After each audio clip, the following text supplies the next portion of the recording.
authority under Roman government to crucify anybody. They may on occasion stone somebody to death, as they do later with Stephen. But the prophecies are not that this Messiah is going to be stoned to death, but that he's going to be pierced and nailed through. So in order for that to be fulfilled, you have the illegitimate trial that takes place in the middle of the night, trying to get him condemned as a heretic so that they can take him the next morning to Pilate and say, this man is such a blasphemer. He deserves to die. Christ's trial before the Sanhedrin began with the testimony of several false witnesses. Each failed to present a convincing reason to crucify him. Finally, Caiaphas, the high priest, confronted Jesus. The high priest asked him, "Are you the Christ, the Son of the Blessed One?" "I am," said Jesus. "And you will see the Son of Man sitting at the right hand of the Mighty One, and coming in the clouds of heaven." Contrary to popular opinion, this Son of Man title is not a merely human title. The way it's used by Jesus, it's a claim to messiahship. He claims to be a co-regent on God's throne, sitting at the right hand of God, coming in the clouds, which in the Old Testament is a reference only to God, and coming in judgment. That combination of claims gets the proclamation of Mark that he's a blasphemer. Christ claimed that God was his Father, making himself equal with God. And that is one of the primary reasons that the religious leaders wanted to crucify him, because he made himself equal with God. You blasphemers! The high priest then tore his clothes. "Why do you need any more witnesses? You have heard the blasphemy. What do you think?" And they all condemned him as worthy of death. Lacking the legal authority to crucify Jesus, the high priest ordered that he be taken to Pontius Pilate, the Roman governor of Judea, and a pivotal figure in the fulfillment of the prophecies of the Passion.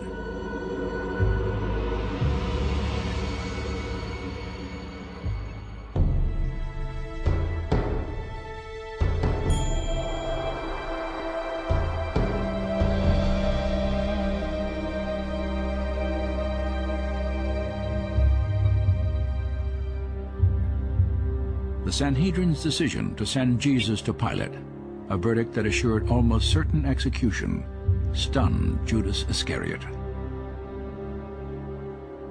Judas was seized with remorse and returned the 30 silver coins to the chief priests. "I have sinned," he said. "I have betrayed innocent blood." Then he threw down the pieces of silver in the temple. Like other key events in the Passion story, Judas's return of the price of Christ's betrayal had been predicted by the prophet Zechariah centuries earlier. So I took the 30 pieces of silver and threw them into the house of the Lord.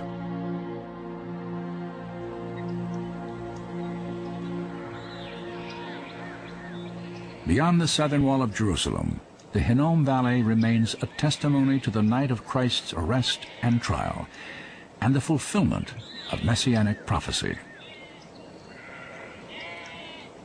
After Judas angrily returned the silver he had been paid, the high priest used the money to buy a small parcel of this land. There, the clay used to make the temple pottery was once excavated, so it was called the Potter's Field. And the Lord said, "Throw it to the potter," that handsome price at which they valued me. So I took the 30 pieces of silver and threw them into the house of the Lord, to the potter. God is a stickler for detail. We see this from Genesis to Revelation. And it's very important to God that the I's are dotted and the T's are crossed. And I think he wanted us to see that in the death of Jesus, it was exactly as the Old Testament prophets had said it would be.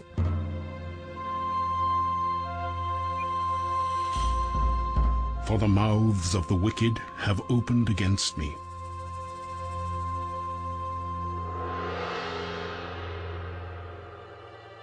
At daybreak, Jesus was taken to the halls of the Roman Praetorium to stand trial before Pontius Pilate.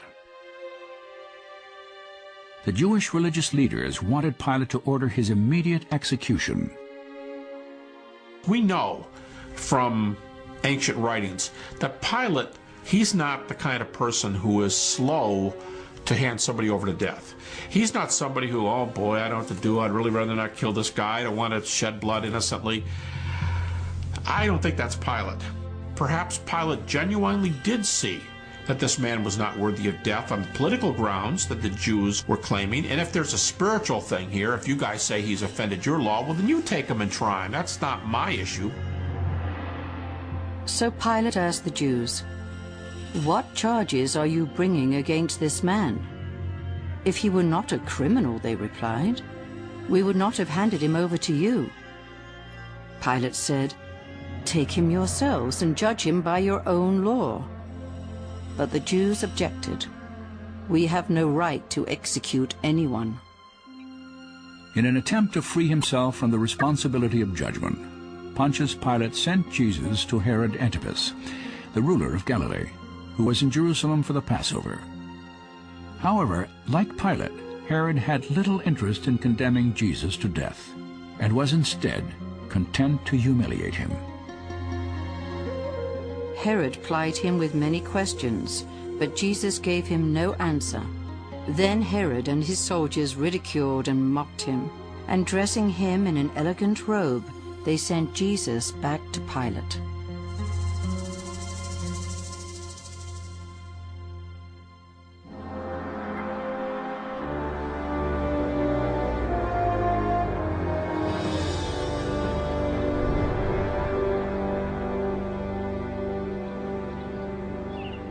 Of all the prophetic scriptures, perhaps none is more important than the 53rd chapter of Isaiah.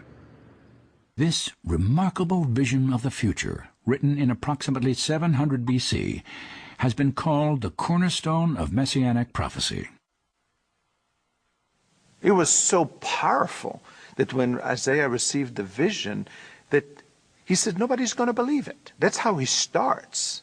This whole prophecy shook his inner being because God has given him a complete picture and detailed description of what Messiah is going to look like, what he's going to do, and how he's going to die.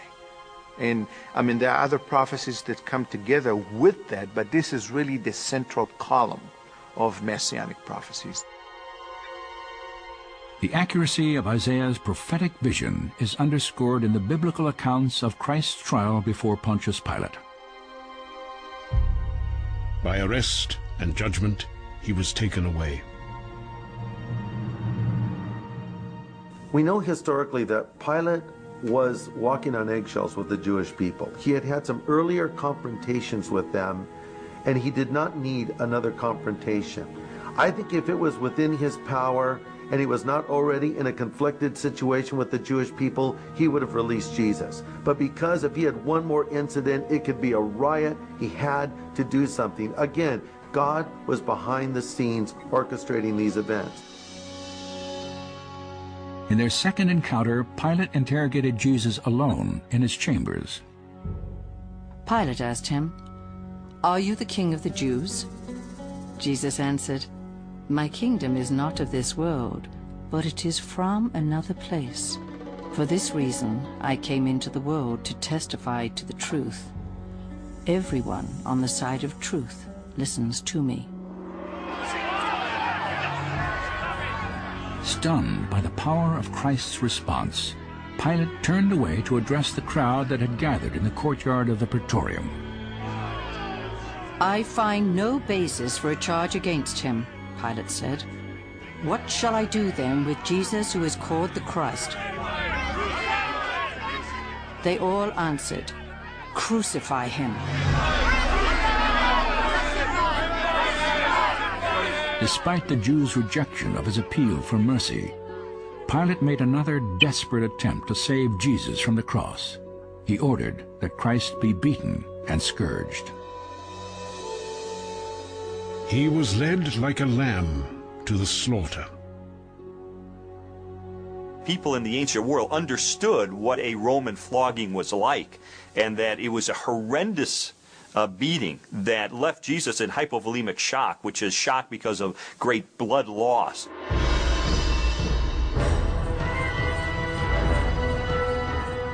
Normally that meant 40 lashes less 1 for mercy. 39 lashes with the Roman whip, with the cat of nine tails, with broken pieces of metal and glass in the whip to rip the flesh open.